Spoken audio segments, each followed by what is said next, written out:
Hello there, ladies and gentlemen. Today I will be ranking the games in the Kingdom Hearts franchise. Now, I'll only be ranking the main games, so no spin-offs or compilation games here. Also, I know that you'll disagree with my decisions, so feel free to leave your comments below. Now, on with the list. This is my favorite game by far, mainly because I like what it did with the gameplay, story, and characters. In terms of gameplay, it improves greatly upon the first one, optimizing the features from the first game as well as adding new ones, such as being able to turn into a lion, adding new forms to Sora, all of which alter how you play the game, and adding some QuickTime events. Either that's good or bad is up to you. The characters grow a great deal during the game as well. Sora is finally able to find his friends and complete his quest. Riku forgives himself and lets go of the darkness in his heart. And Kairi finally gets to do something. Even get her own Keyblade. Would you look at that? Even some side characters get to do something, including, but not limited to, Leon, Cloud, and Mickey Mouse. Now, I won't talk about the story because I don't want to spoil it, but know that it is worth experiencing for yourself. I'll instead list all the new worlds you get to visit, such as Mulan, Tron, Lion King, Pirates of the Caribbean, and many, many more. Overall, it's a great game with lots of features and gameplay styles, and is well worth your time. If someone told you that they created a game with characters and settings from a turn-based RPG combined with Disney, you would think that they were insane. Well, Kingdom Hearts is one such game, and the most surprising thing about it, it's actually really good. And I wasn't lying. You meet characters from Final Fantasy 7 and 8 during the game, and even your protagonist could be a protagonist in a JRPG. Your main character Sora is later joined by Donald Duck and Goofy, and together they travel to other Disney worlds and shoot lasers at keyholes or something. The worlds you can visit include Tarzan, Peter Pan, Alice in Wonderland, Aladdin, and a plethora of others. The best way that I can describe this game is that it's a platformer / action RPG, and it plays a lot differently from your typical Final Fantasy. The gameplay does take a bit of time to get used to, especially the platforming, but it's very easy to learn. The story itself is very simple. Basically comes down to rescue the princess and save the world, but don't let that fool you because it will take you for a ride. Before I start with this entry, I must clarify something. This game comes directly after Kingdom Hearts 1. So for those of you who didn't know, the chronological order is Kingdom Hearts 1, Chain of Memories, then 2. The premise of this game is that Sora was napping in the field one day, and this guy in a hood shows up and says, "Go to this castle." And Sora's just like, "Dope." And when he goes to the castle, a whole bunch of other shit goes down. You get to play as two different characters in this game, Sora and Riku. Sora's main goal is to rescue this chick called Naminé, and Riku's goal is just to kill a whole bunch of people. They differ so much. It's like having a light and dark campaign in a Game Boy Advance game. Now I come to the part where the game will either make or break you, the gameplay. You see, unlike the other Kingdom Hearts games, Chain of Memories uses a card system, meaning that you have to use a card for every action you take. Whether it be attack, magic, or recovery, it all requires cards. And at first I was put off by this, but the more you play, the more fun it becomes. Because eventually you can combine cards or devastating attacks and spells and so on. Honestly, for a Game Boy Advance game, I'd say they did pretty good.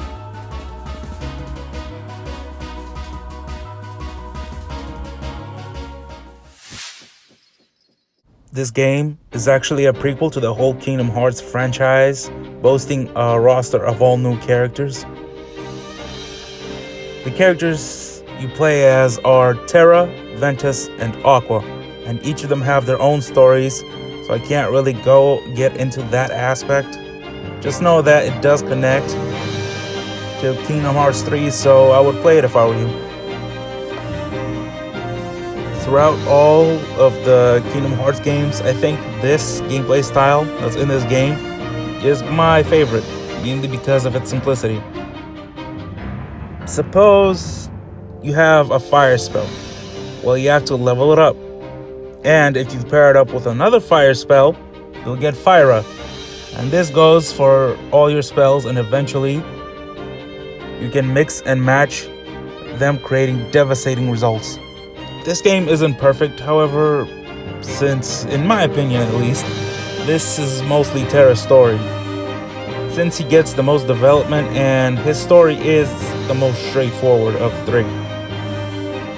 Ventus just wants some friends and is merely along for the ride. And Aqua is basically useless until the very end. Don't let that discourage you from playing it though, because it still is a very well-made game, despite its limitations and the fact that it was made on PSP hardware.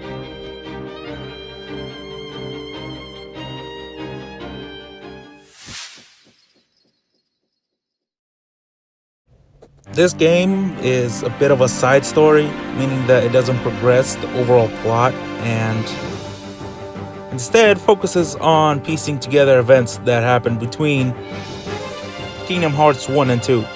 The game focuses on Roxas and Organization 13, the bad guys of the series, and how they manipulate the events that occur before Kingdom Hearts 2. It does show what the organization does in its day-to-day lives, and it's kind of cool getting to play as the bad guy in the series. Although the game predominantly features Roxas, you do get to know and understand the other characters better. Mostly Axel though. To be honest, this game is mostly filler. You do get to spend more time with the bad guys, but who really cares? The biggest problem with this game, for me, is actually the gameplay, probably the most important part of any game. Although the formula stays mostly the same as in the other games, there are some changes that don't do so well. The first is the leveling system. Instead of just leveling up as you do in the other games, you get chips instead, which you have to put on a graph, and it is very clumsily done. And the second is that the game is mission-based and is very repetitive. You have no idea. Honestly, I wouldn't play this if I were you. Just watch the compilation if you're curious what happens.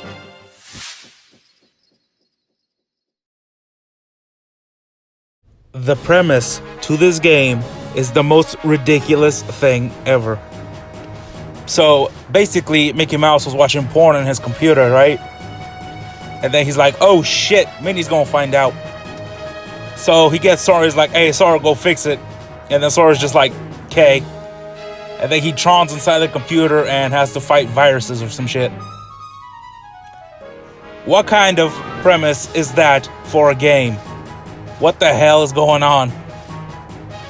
As you can probably tell, I don't really like the story in this game.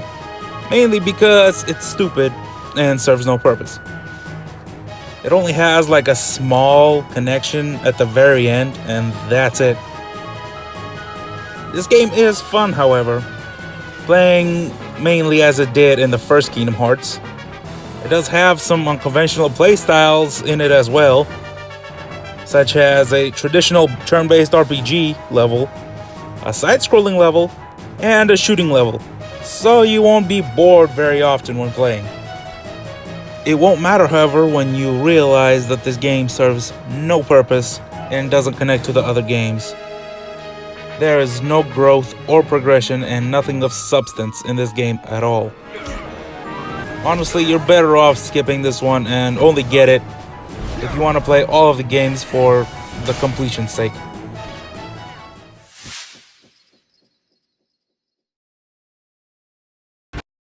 I hate this game. Now, before I get into why I don't like it, let me first say what I did like. I liked the fact that you can play as Riku in this game. I liked the dashi mechanic, and I liked some of the worlds you visit. Mostly Hunchback of Notre Dame, Tron, and Fantasia. Now it's time for the things I didn't like. First, the game is hella big for the wrong reasons. Mainly that you get a gigantic ass area to play around with, but there isn't shit to do. Second, instead of having party members like Donald and Goofy, the game instead decides that it wants you to play Tamagotchi. For those of you who weren't born in the 90s and don't know what that is, basically, you gotta take care of animals and shit. Basically, what you do is you have to capture or find these monsters and raise them so that they could become your party members. And I swear I was doing this more than actually playing the main game. And if you couldn't gather it from my tone, I think this is incredibly stupid. The third, and probably the worst, is the story. The reason I hate the story is because they added time travel into the mix. Like the Kingdom Hearts story wasn't confusing enough. Seriously, I had to visit like 5 different websites to explain what the hell actually happened. I would recommend you play this game if you're going to play Kingdom Hearts 3. If you aren't, stay the hell away from it.